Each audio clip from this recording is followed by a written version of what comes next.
The Nuxeo CC Connector lets you use assets in the Nuxeo DAM directly from Adobe InDesign. The concept is very simple, but represents a huge time savings over traditional file-based asset references.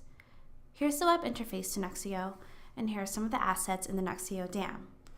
Now here's Adobe InDesign, and this panel lets you browse and search the same assets without leaving the application.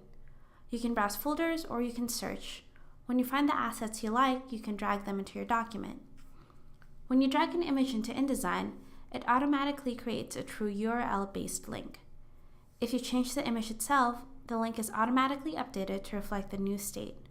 You can click to auto-update, or you can configure InDesign to use only the latest version. You can toggle between high and low resolution versions of the same image from the InDesign Links panel.